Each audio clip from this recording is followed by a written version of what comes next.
You know that meme where you have the character say, "This is fine," and you see fire all behind him? I think anyone that browsers the internet and looks for memes and stuff has probably seen this image once or twice. That image is what the entire series of Everything is Fine is basically about. You have it to where you have a group of characters that look very cutesy on paper. Like, if you just take a quick glance at the series and you don't read it, at first glance you're like, oh, this looks, like Aggretsuko. This is a very cute looking series. It's probably going to be a comedy. It's probably going to be some romance, stuff like that. But no, when you actually sit down and read it, even in the first chapter, you're given something so much more, something so different that honestly, the contrast of the cutesy tone to actually what is going on in the series is actually a perfect blend to really get you engaged in wanting to know more on what direction the story is going to go. So once again, do not judge a book by its cover. Like I said, looks are very misleading when it comes to this series, because I know many that take a glance are going to be like, this looks like something that might not be for me. It looks cutesy.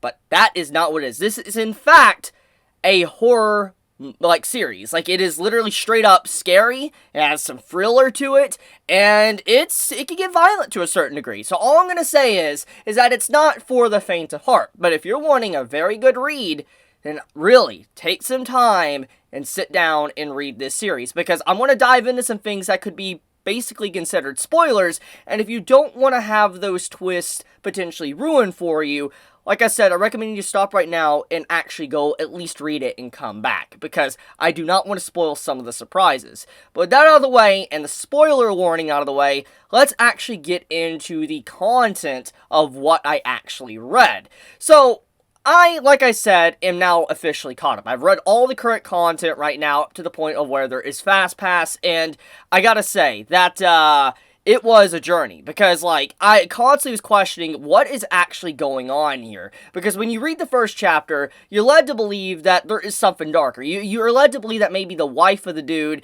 is basically like a killer, or someone that is, doing bad things, or maybe the whole family is doing bad things, and they're just trying to keep it a secret and act like everything is okay, like, oh, we know what you did last summer, basically something equivalent to that.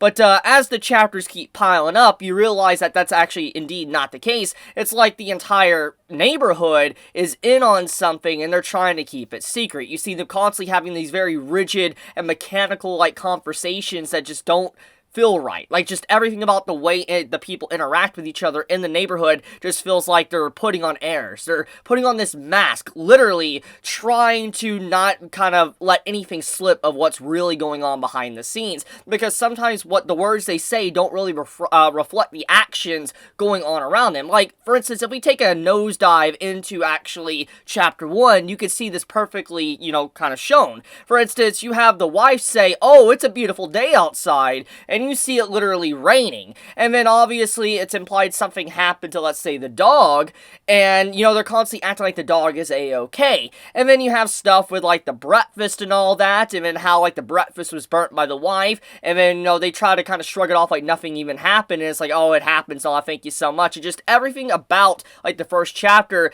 every word they say is basically the opposite of what is really going on, and potentially actually how they really feel on the inside. And that's what I think is really good about this series, is because, there's not many writers and artists that are able to actually give you emotion with a character while having their dialogue do the exact opposite. That's a very hard thing to do, to kind of convey those emotions of, like, a character being conflicted or not wanting to do certain actions even though they're doing those actions. Like I said, it's hard. It's really hard to kind of convey that, especially through an art style like this. For instance, like this cutesy art style, I think it would be very difficult, especially since you really can't get character expressions as easily, because once again, the characters have this weird, bear-like mask on their head, so they really can't showcase their face, which that is something to get into. So it is revealed around chapter 3 that they are indeed not like, animal-headed creatures. They actually are just humans that have a mask put on top of their head. Because you see this boy that's, like, basically saying, "Hey, I'm starving, could you give me some food and all that? I don't care what it is, just let me eat from the trash." And you see how the mask is all ripped up and messed up, and you can see the human face behind it,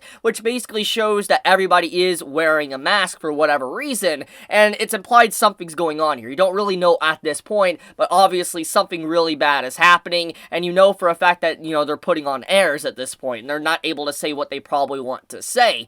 But you see that it's revealed, and so it's like, to have the characters being able to express emotion, and you can't even see their face, really, like I said, shows the quality of the art and the writer to give us that type of vibe, that feeling, to understand what they're feeling, even if there is a pause in a panel and you see no dialogue whatsoever. That, like I said, is crazy good. I love that so much. But okay, let's actually get into what is going on. So this isn't spoilers or anything. This is actually just me throwing out some theories, because at the time of, you know, the latest content, it isn't really revealed what's truly happening, why our characters are acting like they are. The only thing we can really guess at this point is that it is a dystopian future. That's really all we can get at this point, is that you have this government or this country or whatever that has completely taken control over at least this section of the world, or where our characters are taking place in the story, and they're being forced to just fall in line. And if they don't act like everything is okay, if they don't act like, you know,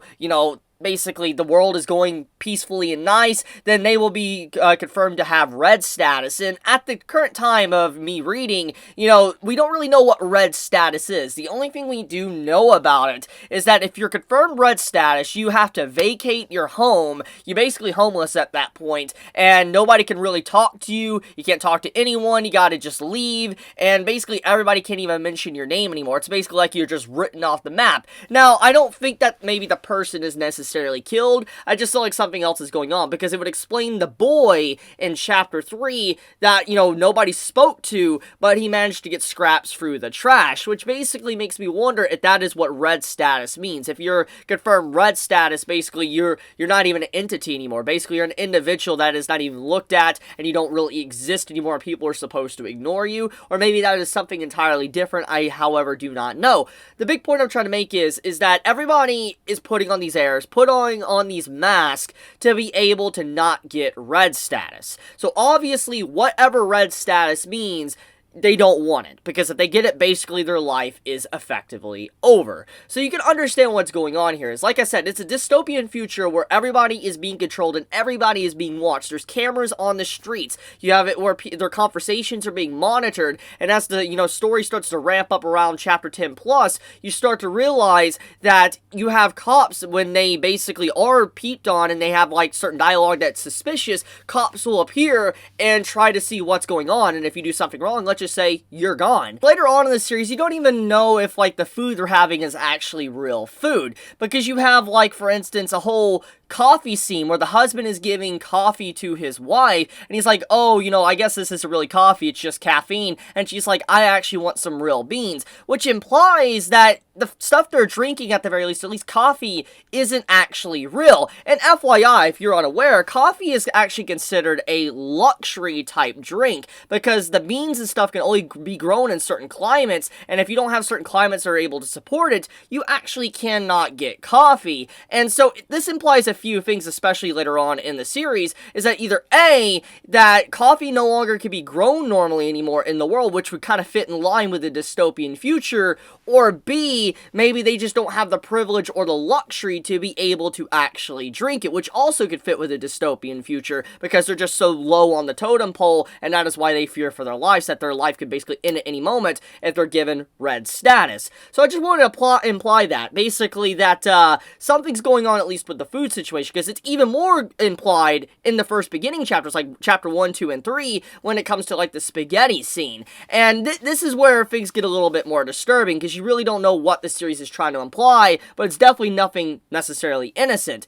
And what I'm trying to get at is that you see faces inside of the food. Like, you see, like, the dog face that they talk about inside of the food, and it makes you wonder if maybe the spaghetti and meatballs is actually, let's say, the dog, or if, let's say, it's people. You don't really know necessarily what is being put in the food, but it is definitely implied that something is off about the food, and it isn't necessarily, quote-unquote, normal. It isn't stuff that you would normally eat if you knew what was actually in it. So, yeah, I feel like the series has a lot going for it. There's a lot of mystery. mystery, a lot of intrigue. It reminds me a lot of The Promised Neverland. And like I said, if you like The Promised Neverland, I think you really will love this series because it has that same mystery, that vibe to it, that tone where you had the characters trying to escape the farm. And so when you see this, it's literally the exact same. It feels the exact same way, like our characters are trying to escape this dystopian future and seek a better life for themselves. So if you like that type of stuff, if you like those type of themes, then Everything is Fine, the series, is gonna be for you. I really think you should give it a shot. Like I said, looks are deceiving, and you really should check it out. It's a quick read, but it's a fun read. But I guess I want to leave the video at that. If you enjoy my content, though, please subscribe. And also, if you want to check out the series, I will, link it in the description. So it's like, if you click on the link, it'll also help me out as well to just be completely transparent with all of you. But thank you so much for everyone that sat down and watched this video and gave the series a shot. If you like this video, please leave a like. If you enjoy my content, please subscribe. And with that, guys, be safe, stay healthy, Chibi out.